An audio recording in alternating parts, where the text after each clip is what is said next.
Hey guys, welcome back to my YouTube channel. Today I'm going to be talking about Love Island USA Season 7, Episode 34. So it's family day and they do it differently this time. First of all, you can tell that Love Island USA got their money up this season. They flew out all the families instead of putting them on like video calls, and they got a Coffee Mate sponsorship. So yeah.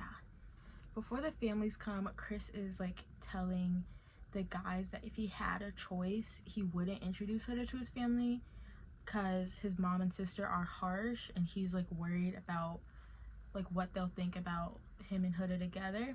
And I understood that at first because Huda and Chris have like barely been together. They just got together after Casa and they've had issues, so I think it would be weird to like meet someone's family in that situation.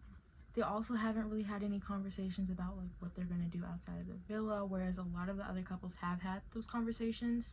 I think like the best comparison I could give of the situation is Taylor and Bergie, because they did family day after they got together in Casa, and you know, Bergie's grandpa was like saying how he doesn't think it's a genuine connection or something, and it was just like an awkward situation. I think for Taylor and Bergie it was different because Taylor and Brady got together after Casa, and so people are like, oh, I don't know if it's like real or not. And I think some people are calling Taylor a scammer, but they never had any like issues, and they're still together outside of the villa. Like they've been like together for 2 years maybe. Huda and Chris do have issues, so I do understand why a family visit would be a little bit awkward. Anyway, the families come and Amaya and Brian go first, and they play it like they're doing it like old season. So Amaya and Brian sit in front of a TV and they see their families on like a Zoom call or whatever. Amaya has her mom and stepdad there, and Brian has his dad and best friend. Then they make it so the TV screen glitches and it shuts off, and they think that the call is over, or like something is messed up. Then they bring in the families into the villa, and I just thought it was so cute. It was like such a like cute surprise for the producers to do. Anyways, in terms of Maya and Brian's family, they do like talk all together and then they talk separately, and I think they like got along really well. Like Brian's dad was saying like they're really compatible. Brian's best friend was saying they're compatible, and he got a message from his mom, and his mom really likes Amaya. And the same thing for Amaya. Amaya's mom and stepdad really like Brian and her together, and they're really cute. Okay, Pepe and Iris go next, and it's Iris's mom and sister and Pepe's mom and dad. So I don't think they really had a lot to say. I mean, Pepe and Iris have been together for like a really short period of time. Pepe's family seemed to like Iris. I think his mom said she like noticed there could be something between them when they first walked in together, but that was when they were bombshells, so obviously they couldn't do anything. But she likes Iris and Pepe together. Iris's family don't really have too many comments. I think they say like they're just proud of her and that they're glad she's happy, but in terms of like liking Pepe or feeling any type of way about them as a couple, they don't really have too many thoughts. Ace and Chelley's family then come in, and it's Ace's sister and brother and Chelley's mom and dad.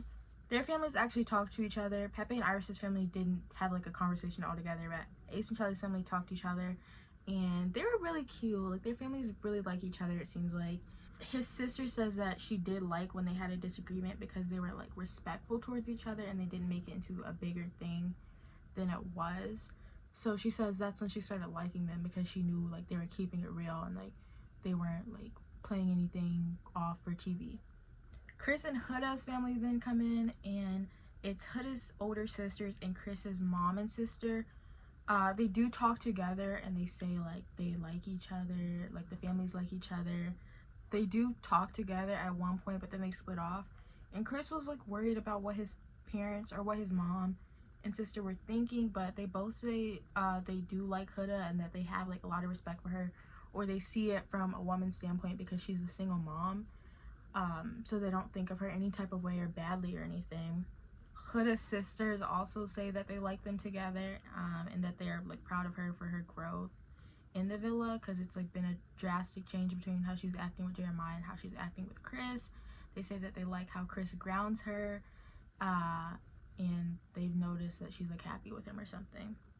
Nick and Alandria's family then come in, and it's Nick's mom and sister and Alandria's mom.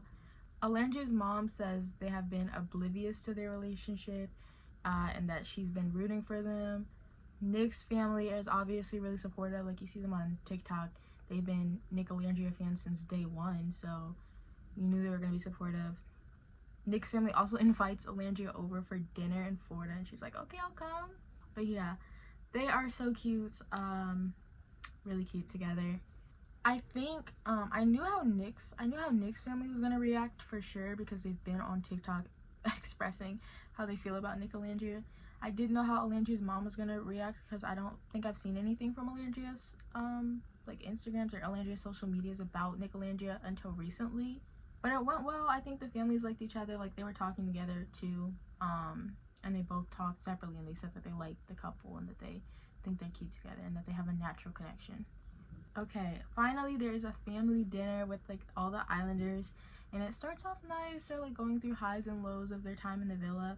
The only thing I do want to mention, because I think it's the most notable one, is that Chris said his high was playing basketball with the guys and seeing his family. And it was just awkward because he didn't mention Huda at all, and he went like, oh, what's another one? I don't have another one. So it was just awkward. Maybe they just edited it like that, but I think a lot of the other people like mentioned their couple. Anyways, we go through the final 4 couples, and this is where I start to not like this show. So Amaya and Brian make it, Huda and Chris make it, Nick and Alendria make it, and Iris and Pepe make it. And to me, I'm like, in what world do Iris and Pepe make it over Chelley and Ace? In what world? I think Chelley and Ace are the only real couple in that villa. I didn't vote for them, but I thought they had enough fans. To me, Iris and Pepe have no real connection at all. So I'm not understanding where they're getting these votes from. I know kind of where it's coming from. I'm pretty sure it's coming from TikTok. But this is what makes me actually hate this show, and I might not even watch it next season, because Iris and Pepe over Chelley and Ace, I don't think in any regular season of Love Island that happens. Ever. Like, what is happening right now? Yeah, like, I knew Love Island had changed because there's more fans now and that there's different fans, but this is insane. I didn't see any way Iris and Pepe made it to that final. I don't even think Huda and Chris deserve to be in that final, but I knew they were going to make it because Huda has fans. But that's insane. Like, I can't not support that. Anyway, that's all I have for today's episode of Love Island. Make sure to like, comment, and subscribe. Bye!